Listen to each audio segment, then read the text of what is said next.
Welcome back to Radically Rational Radio. McCarthy has come to an agreement. Now, that doesn't mean it's in Congress, and it still means they're taking today off. They vote on Wednesday, so like every other spending bill, less than 24 hours to read it and agree on it. Plus, there's some interference on both sides. The Progressive Caucus, slowly but surely trying to ruin our world, and the Freedom Caucus, slowly but surely trying to give us the freedom to not be part of it. Let's jump into it. Begin this morning in Washington, where a deal has finally been made over the debt ceiling. We've got good news.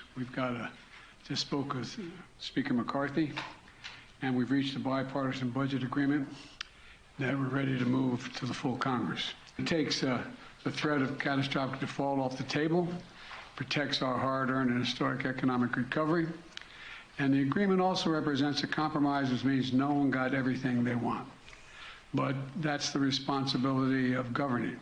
We know at any time when you sit and negotiate within two parties that you got to work with both sides of the aisle. So it's not 100% of what everybody wants, but when you look, the country is going to be stronger. This is going to be transformational, where our Congress is literally going to vote to spend less money this year than we spent last year.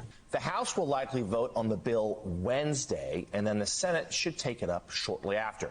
If passed, the United States should be able to avoid default. The agreement, as is, would raise the debt ceiling until 2025, which means the government should be able to pay its bills until after the next election. Under the agreement, domestic programs will see an inflation-adjusted reduction, but those cuts would be mitigated by redirecting funding from the IRS and other areas that House Republicans wanted to claw back. The deal features new work requirements for some federal aid programs, including food stamps and family welfare benefits. If passed, the bill would rescind billions in unspent COVID relief funds. However, it would keep in place President Biden's student debt relief program as the Supreme Court continues to deliberate over its fate. In light of the agreement, both House Speaker McCarthy and President Biden are claiming the bill gives major wins for their respective parties, with the GOP saying the deal brings down spending, and Democrats are suggesting it protects gains made over the past 2 years.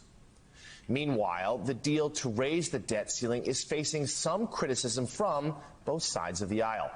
Congresswoman Pramila Jayapal, the head of the House Progressive Caucus, signaled yesterday that some Democrats simply won't support the agreement. Do they still have to worry about the Progressive Caucus and whether or not your caucus will support? Yes, they do. Okay, thank you so much. Yes, they have to worry. Yes, they have to worry. Okay. And on the Republican side, GOP Congressman Chip Roy, a member of the House Freedom Caucus, offered his own colorful criticism of the bill and vowed to try to stop it from passing.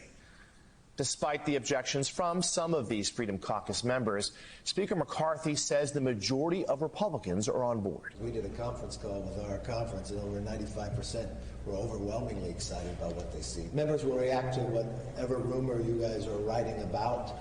Let's let the members actually read the bill before they make a decision and go forward. We've learned a couple of things here.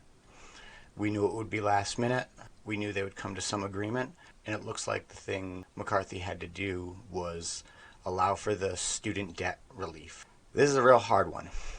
There are so many good cases for why that is bad debt and how it is hurting Americans. All of them shirk the responsibility of the ones who claim that they were smart enough to make good decisions.